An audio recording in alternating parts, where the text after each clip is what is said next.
Bonjour à tous et bienvenue dans cette toute première édition du journal de Rambouillet News. Je suis très heureux de vous accompagner désormais régulièrement pour revenir sur les actualités qui ont marqué la ville de Rambouillet et de ses environs, mais aussi pour découvrir des lieux culturels, des commerçants, des clubs d'activité et des Ramboulitains et Ramboulitaines hors du commun. Voici les titres de ce journal. Les 80 ans de la libération de Rambouillet par la 2e DB ont été célébrés le vendredi 23 août dernier, l'occasion d'une commémoration bien sûr, mais aussi de nombreuses animations culturelles et musicales. Saviez-vous que le château de Rambouillet avait été pendant de nombreuses années une demeure présidentielle? Eh bien, l'exposition Rambouillet 1950 vous propose de revenir sur cette période méconnue de l'histoire du monument. Comme chaque mois, on accueille un journaliste de Rambouillet News, et ce mois-ci c'est Joanne Chambaud qui anime la rubrique culturelle et qui nous fera découvrir le château de Rambouillet. Une web-série a été entièrement créée à Rambouillet, son nom OKLM, elle nous fait découvrir les nombreuses mésaventures d'un groupe de collégiens. Nous vous dévoilerons les coulisses de ce tournage. Et pour finir, notre invité ce mois-ci, Benjamin Pallier, réalisateur de la série OKLM, qui nous expliquera tout sur ce projet, mais aussi sur son métier de réalisateur et d'éducateur en médias. Voilà pour les titres et on commence tout de suite avec cette commémoration qui a eu lieu à Rambouillet le 23 août pour célébrer les 80 ans de la libération de Rambouillet en 1944 par la 2e DB du général Leclerc. Au programme, une commémoration officielle au monument aux morts, une reconstitution historique, mais aussi des animations musicales et une exposition de matériel de guerre. Je vous propose de découvrir tout ça en images dans ce reportage. Cela fait maintenant 80 ans que la 2e division blindée du général Leclerc a libéré Rambouillet le 23 août 1944. En cette année 2024, marquée par les commémorations des débarquements de Provence et de Normandie, s'est tenu un hommage aux soldats français et américains morts pour libérer Rambouillet. La journée a commencé à 9 h avec une commémoration au monument aux morts américains en présence de l'ambassadrice des États-Unis, son Excellence Denise Campbell-Bower. Puis un deuxième hommage s'est tenu au rond-point du 23 août 1944, surmonté d'une grande croix de Lorraine. En présence des autorités civiles, militaires et institutionnelles, les Ramboulitains ont rendu hommage aux soldats tombés lors de la libération de la ville. Après plusieurs discours, prononcés notamment par Véronique Matillon, maire de Rambouillet, et plusieurs adjoints à la mairie, des gerbes ont été déposées devant la borne commémorative de l'événement et au pied de la croix de Lorraine. Enfin, la maire de Rambouillet, la députée de la 10e circonscription des Yvelines, Aurore Berger, l'ambassadrice des États-Unis et le président du Sénat, Gérard Larcher, sont allés saluer les porte-drapeaux présents à la cérémonie, pour la plupart anciens combattants. Des cérémonies importantes pour sensibiliser la jeune génération, comme ont pu le rappeler les personnalités présentes à l'événement. On avait aujourd'hui l'ambassadrice des États-Unis qui était présente et c'est le témoignage de l'engagement qui a été celui des militaires américains pour participer à la libération de notre pays, à la libération d'abord de Rambouillet et qui a permis ensuite la libération de Paris. C'est cette mémoire en fait qu'il faut qu'on continue à faire vivre pour montrer l'importance de l'engagement de ceux qui se sont sacrifiés, 9 militaires américains qui sont tombés ici à Rambouillet pour permettre la libération. Donc c'est ça qu'on commémore aujourd'hui, c'est faire en sorte que la mémoire elle reste extrêmement vivante et qu'on sache se souvenir de cet engagement. Puis, c'est le départ en véhicule militaire pour les participants qui se sont dirigés vers la mairie de Rambouillet pour un vin d'honneur offert par la municipalité. Au pied de la mairie, une petite exposition sur le thème de la Seconde Guerre mondiale a été installée, retraçant le parcours et la progression des troupes militaires dans la libération de l'Europe et de la France. Un petit film sur le thème de la libération était également proposé aux visiteurs. À partir de 14 h, tous ces véhicules d'époque, ayant pour la plupart participé à la guerre, se sont regroupés sur la place de la Libération, où ils ont pu être admirés par de nombreux visiteurs, avant de reprendre la route pour offrir aux curieux un baptême en véhicule militaire. Alors là, si on s'arrête, vous allez être obligé de descendre pour pousser. Ok, d'accord.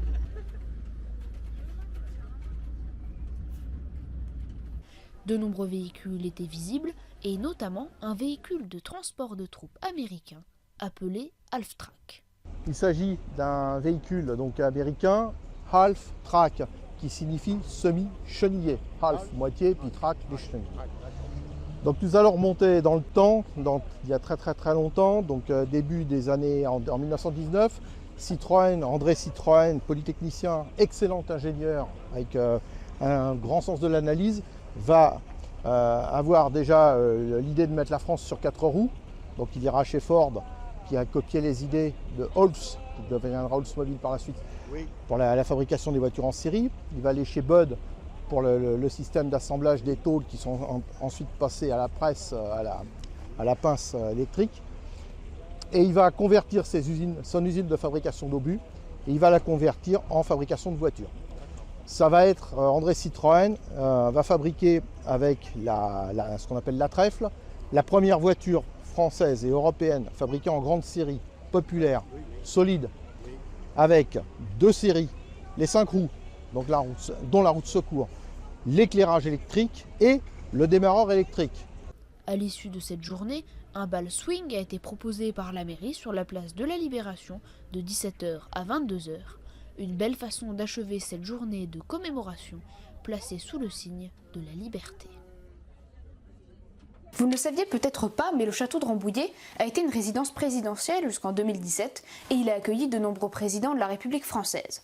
Alors pour revenir sur ce morceau d'histoire, une exposition intitulée Rambouillet 1950 dans l'intimité des présidents vous propose de redécouvrir cet âge d'or du château à travers diverses pièces du château réaménagées avec du mobilier d'époque tout droit sorti des réserves du mobilier national. Regardez. Vous ne le saviez peut-être pas, le château de Rambouillet était une demeure présidentielle. De nombreux présidents de la République y ont logé, comme par exemple Vincent Auriol, qui appréciait beaucoup cette résidence. Pour revenir sur cette riche histoire, le château de Rambouillet organise donc une exposition en partenariat avec le Mobilier National, Rambouillet 1950 dans l'intimité des présidents. L'occasion de replonger dans l'atmosphère unique qui régnait ici dans les années 50. Alors, pour en savoir plus, nous avons donné rendez-vous à Anne-Claire Saunier, l'une des commissaires de l'exposition. Bonjour Madame Saunier. Bonjour Stanislas. Vous allez bien? Très bien, merci, bienvenue au château. Merci beaucoup de nous accueillir en tout cas. Merci. C'est vraiment très gentil de votre part. Alors pour commencer, est-ce que vous pourriez vous présenter un peu? Alors oui, donc je m'appelle Anne-Claire Saunier et moi je suis responsable du service éducatif et culturel du château de Rambouillet pour le Centre des Monuments Nationaux. Alors on est ici en plein cœur de l'exposition Rambouillet 1950. Est-ce que pour commencer, vous pourriez nous la présenter un peu? Oui, bien sûr. Alors c'est une exposition qui est très importante pour nous parce que la singularité de l'histoire de Rambouillet, c'est quand même son histoire récente, c'est cette occupation présidentielle qui a duré de nombreuses années, puisque ça commence à la fin du 19e et ça s'achève en 2018. Et on veut vraiment mettre en avant cette histoire intéressante du château de Rambouillet. Et il y a eu toute une réflexion sur l'époque la plus intéressante, notamment en termes d'ameublement. Et c'est là que le Mobilier National nous a beaucoup aidé parce qu'il a pointé cette période des années 50, donc les années Auriol, le président Auriol, premier président de la 4e République. Et à cette époque, il avait souhaité faire de Rambouillet l'une des vitrines des savoir-faire français en matière d'art décoratif à des fins diplomatiques. Et donc, on inaugure de grandes restaurations et on fait appel à des grands décorateurs pour remeubler le château de Rambouillet. Parce que c'est vrai qu'on l'oublie souvent, le château de Rambouillet, jusqu'à il y a très peu de temps, c'était encore une demeure présidentielle. Alors, exactement. En tant que spectateur, quelles sont les pièces qu'on va découvrir? On ne va pas forcément pouvoir toutes les voir, mais quelles sont les pièces qu'on va pouvoir découvrir et qu'est-ce qu'on va découvrir à l'intérieur de ces pièces? Alors, déjà, l'exposition est en 2 parties. Ça, c'est important de le comprendre. Il y a une première partie donc, aménagée dans cet appartement 18e, qui est une partie temporaire. Donc, on présente le contexte, les années 50, on présente le président Auriol, qui n'est pas un président très très connu, et toute cette époque d'émulation autour de la modernisation du château de Rambouillet. Ça, c'est une première phase qui est une phase temporaire, c'est-à-dire qu'à la fin septembre, tout va partir et retourner dans les réserves du Mobilier National. Et il y a une deuxième partie de l'exposition qui, elle, va être permanente et qui est l'ouverture exceptionnelle de chambres d'invités qui ont été entièrement redécorées dans le goût années 50. Et pourquoi exceptionnelle? Parce que c'est des espaces qui n'avaient jamais été ouverts au public jusqu'à présent. Et ça se passe dans les étages du château. Avis aux adeptes des premières automobiles, le rallye Paris-Rambouillet s'est tenu cette année et a rassemblé de nombreux passionnés autour des véhicules d'antan. Une bonne occasion d'admirer des modèles uniques et toujours en état de marche. Le point d'arrivée de ce rallye était le château de Rambouillet, devant lequel toutes les voitures ont été exposées au public. Regardez ce reportage. Le 26 mai 2024 s'est tenue la 8e édition du rallye, le Paris-Rambouillet, regroupant des automobiles et des motos datant d'avant 1918. Organisé par l'association Renaissance Auto, l'événement est une commémoration d'une course éponyme, l'une des premières courses automobiles en France, organisée en 1899 et qui fut gagnée par Louis et Marcel Renault. Cette course était organisée en partenariat avec diverses associations telles que les Bielles de Jadis, les De Villebrequin et les Teuf Teuf. La Fédération française des véhicules d'époque, la FFVE, a même apporté son soutien. Le départ a été donné à Paris, dans le 7e arrondissement de la capitale, puis les quelques 40 véhicules se sont rendus au domaine de Saint-Cloud, puis ont fait une halte au château de Versailles ainsi qu'à celui de Dampierre, avant de finir la course en beauté au château de Rambouillet. Les voitures centenaires ont été exposées au public devant les grilles du château, l'occasion de contempler ces morceaux d'histoire. Le Paris-Rambouillet a lieu en juin, toutes les années paires, et laisse sa place durant les années impaires aux 24 tours de Rambouillet en septembre. Alors, il ne me reste plus qu'à vous donner rendez-vous au mois de septembre 2025. Durant le mois de mars dernier, le musée du Rambouillet Train, qui retrace l'histoire du train jouet à travers une impressionnante collection, a fêté ses 40 ans d'existence. Pour l'occasion, un week-end exceptionnel a été organisé, tant au musée en lui-même qu'à la salle Patnôtre, où on pouvait admirer une reconstitution grandeur nature d'un wagon du célèbre Orient Express. L'occasion également de revenir sur l'histoire de ce musée, pour le moins atypique. Regardez. Ce week-end du 23 mars 2024, c'était les 40 ans du musée du train électrique, le Rambouillet Train. Pour l'occasion, un week-end exceptionnel a été organisé, tant au musée en lui-même qu'à la salle Patnôtre, comme nous l'explique la responsable du musée.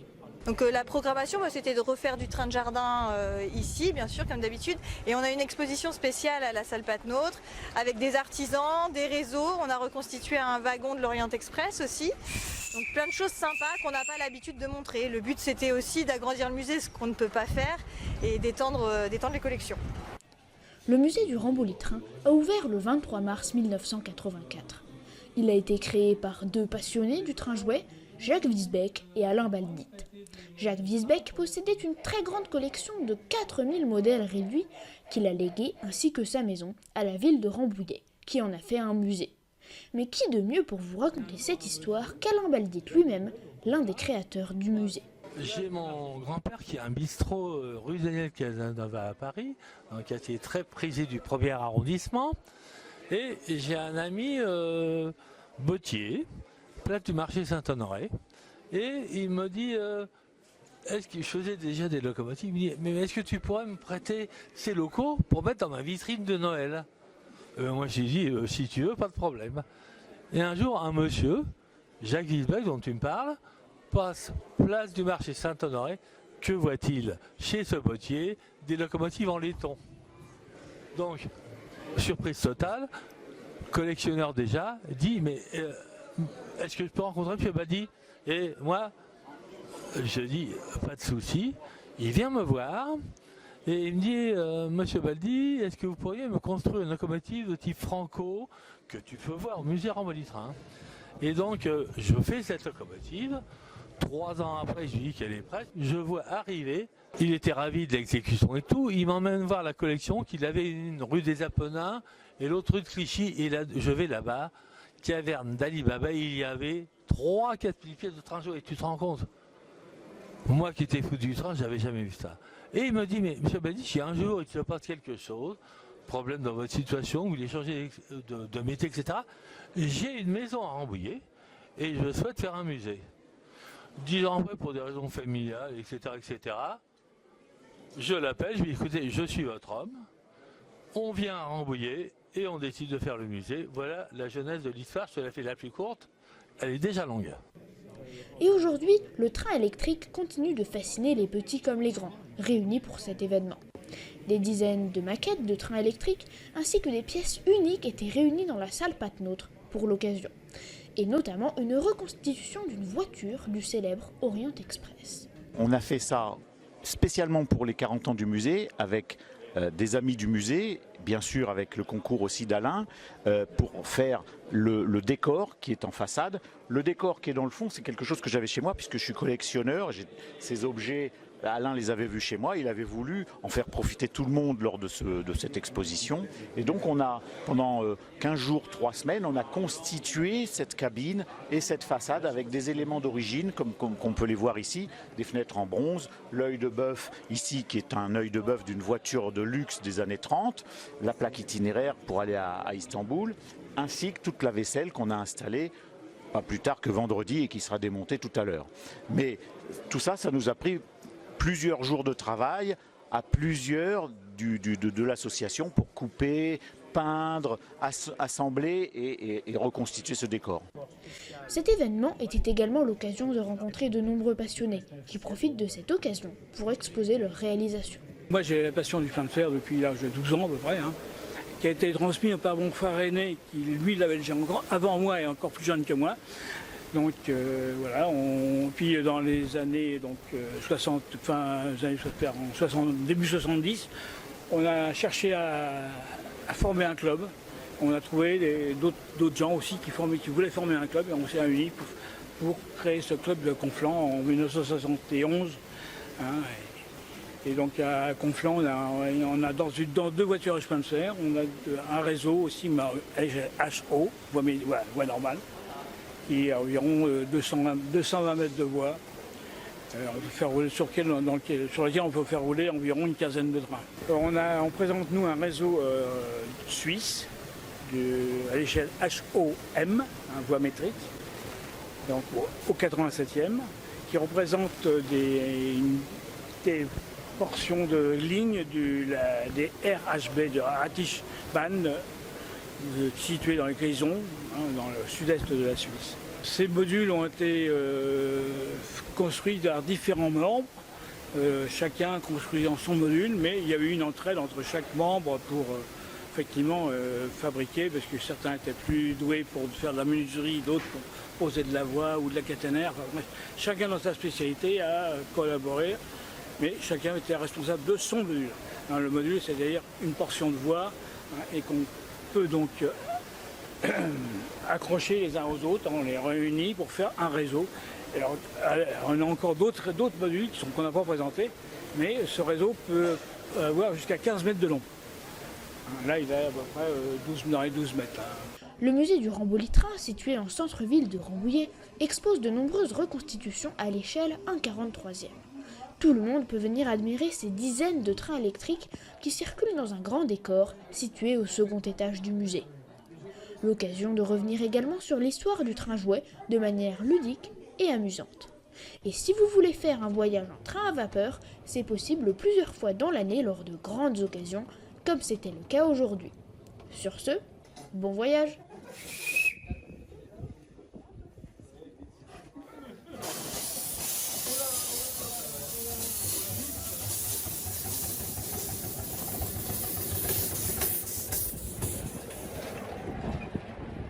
En bref, la flamme olympique est passée à Rambouillet le mardi 23 juillet en matinée. Après être partie du parc du château, elle a fait un détour par la mairie pour profiter du jeu de loi géant installé sur la place pour l'occasion. Puis elle s'est dirigée vers l'église Saint-Lubin, le Rambouillet-Train, le palais du roi de Rome jusqu'au stade du Vieux Moulin. Une collecte de sang a eu lieu dans la salle Antoinette Verne à Rambouillet de 14h30 à 19h30. Des dons qui peuvent sauver des vies, on le rappelle, 1 million de personnes sont sauvées chaque année grâce au don du sang. Et pour finir, l'exposition Capter l'instant est visible en ce moment même jusqu'au 8 septembre au Palais du Roi de Rome. Elle met à l'honneur 2 artistes rambouillitains en fusionnant l'univers des Jeux Olympiques et Paralympiques qui se sont déroulés à Paris. C'est l'heure de la rubrique culturelle et ce mois-ci nous accueillons Joanne Chambaud. Bonjour Joanne, alors aujourd'hui tu vas nous parler du château de Rambouillet.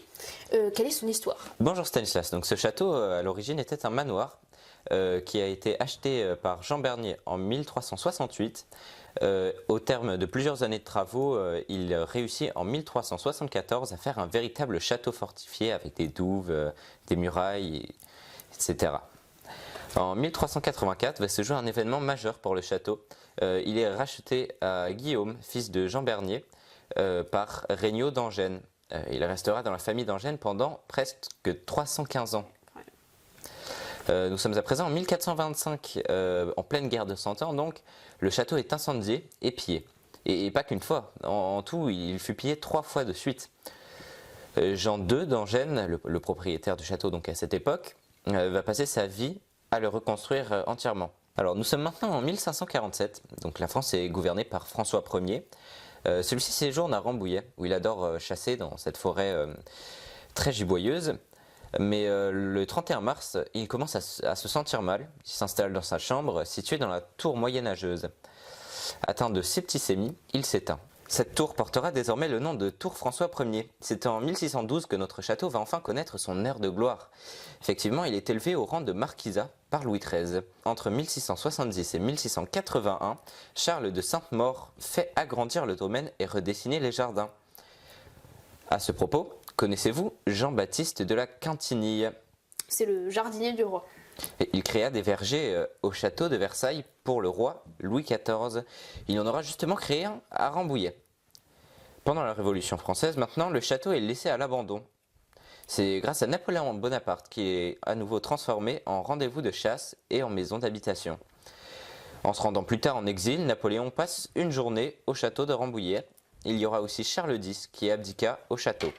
Eh bien, merci beaucoup, Johan, pour toutes ces précisions. Alors, vous avez peut-être déjà entendu parler de la web-série OSEF, qui a comptabilisé plus de 300 000 vues sur YouTube quand même. Eh bien, c'est sa suite, OKLM, qui est sortie l'année dernière, toujours réalisée par Benjamin Pallier, réalisateur yvelinois et éducateur en médias au collège Sainte-Thérèse de Rambouillet. Elle met en scène la vie pour le moins mouvementée de quelques adolescents accros aux consoles, au téléphone, ou tout simplement stressés par la rentrée scolaire. Je vous laisse voir ce reportage. Moteur. Ça tourne. Annonce. 2 sur 1, première. Je regarde bien la caméra. Prêt. Action. Bienvenue sur le tournage d'OKLM, la nouvelle web-série créée par le réalisateur Benjamin Pallier. Les personnages principaux, des adolescents qui participent à l'atelier cinéma du collège Sainte-Thérèse de Rambouillet.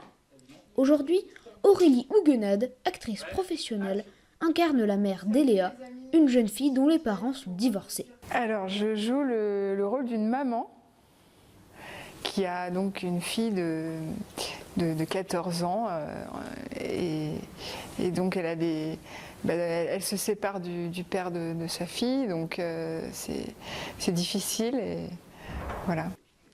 Dans cet épisode de la web-série, les parents d'Eléa, jeune adolescente, se séparent.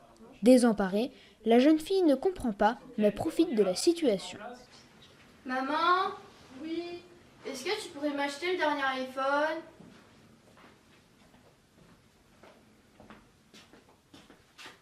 Non, c'est trop cher, Eléa. Ton téléphone, il marche pas bien. C'est pas grave, je demanderai à papa de nous l'acheter. Mais maintenant que je suis toute seule, je crois vraiment que j'ai les moyens. Cette série, c'est la suite d'OSEF, une autre web-série réalisée il y a 6 ans. Les acteurs principaux, Arthur Haricot et Anaël Buffle, réapparaîtront d'ailleurs dans OKLM. Alors j'ai écrit cette série suite à la série OSEF que j'avais écrite il y a 5-6 ans, que j'ai tournée. On a fait 2 saisons d'OSEF et je me suis dit, pour changer un petit peu, je vais écrire une nouvelle série humoristique et elle a tourné avec les élèves de l'atelier cinéma. Clap, perche, caméra, enregistreur, les élèves de l'atelier cinéma ont de quoi faire. Chacun leur tour, ils occupent différentes fonctions. Mais tous ont joué un rôle dans la série.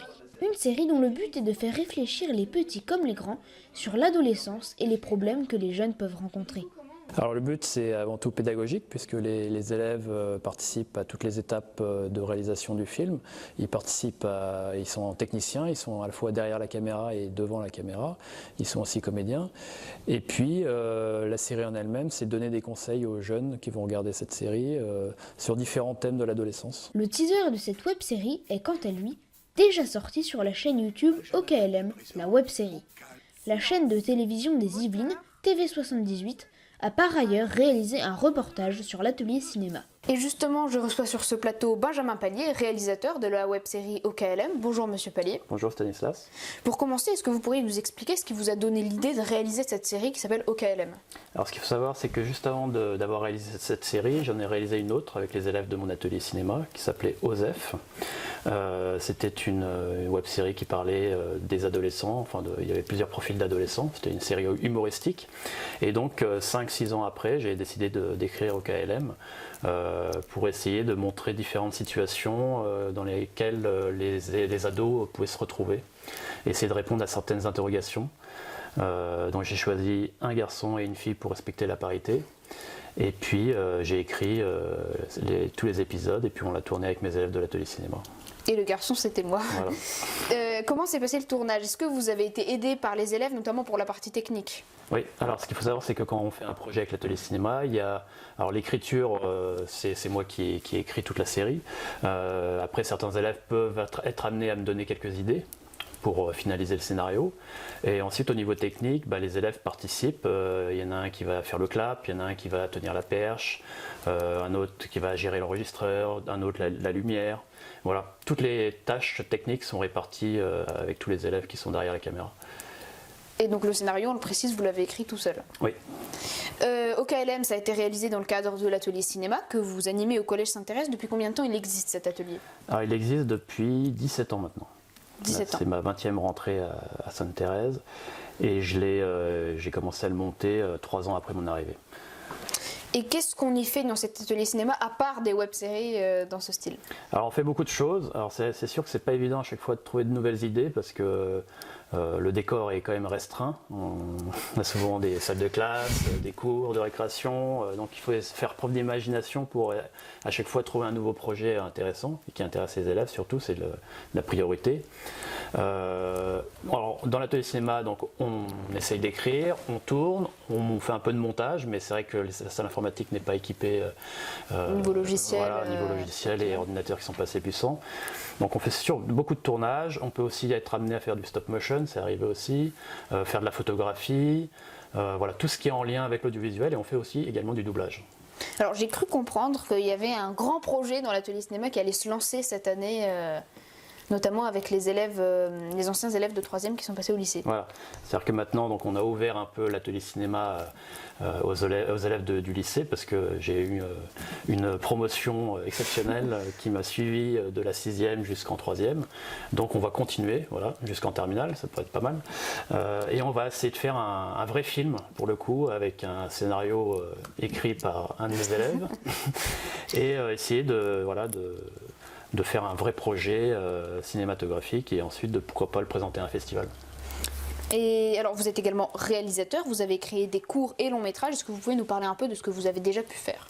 Alors j'ai fait énormément de courts métrages, j'ai dû en faire une quinzaine. Au début tout seul et ensuite en co-réalisation avec Alexandre Gillet, qui est un comédien de doublage, qui fait la voix de Ryan Gosling entre autres. On a fait 5 courts-métrages ensemble qui ont été distribués, primés dans différents festivals. Sinon, j'ai fait aussi des clips musicaux pour des artistes indépendants. J'ai fait des web-séries. Ça m'est arrivé de faire des publicités également. Enfin voilà, là maintenant le gros défi c'est de faire un long métrage. Ouais. Donc on a fini d'écrire le long métrage et on essaie de trouver une production. D'accord. Et quels sont, à part ce film-là, est-ce que vous avez d'autres prochains projets dans ce domaine-là? Un court-métrage qu'on est en train d'écrire en plus. Ouais. Voilà. Est-ce qu'il y a des films que vous avez pu voir dans votre jeunesse qui vous ont particulièrement inspiré dans votre métier actuellement, dans ce que vous faites? Moi, il y a un réalisateur que j'admire, c'est Jean-Pierre Jeunet. Parce que j'aime bien tous ses films, je trouve qu'il a vraiment une patte à lui, une colorisation aussi qui est très intéressante. Et puis ce qu'il faut savoir, c'est que c'est un réalisateur très méticuleux, c'est-à-dire qu'il connaît chaque seconde de son film, il connaît tous les plans, tous les mouvements de caméra qu'il va y avoir, tous les dialogues. Avant même le tournage, il connaît son film parfaitement. Ah, il a tout préparé. Voilà. Voilà. Et Jean-Pierre Jeunet, donc c'est celui qui a réalisé entre autres Le fabuleux destin d'Amélie Poulain ou Un long dimanche de fiançailles. Voilà. Eh bien, merci beaucoup Monsieur Pallier d'être venu sur ce plateau, d'avoir répondu à nos questions. C'est la fin de cette première édition. Merci de nous avoir suivis. Je vous donne rendez-vous très prochainement avec toute l'équipe pour un nouveau journal. En attendant, vous pouvez nous retrouver sur notre site internet rambolinews.fr ou en scannant le QR code qui s'affiche sur votre écran. À très bientôt sur Ramboli News.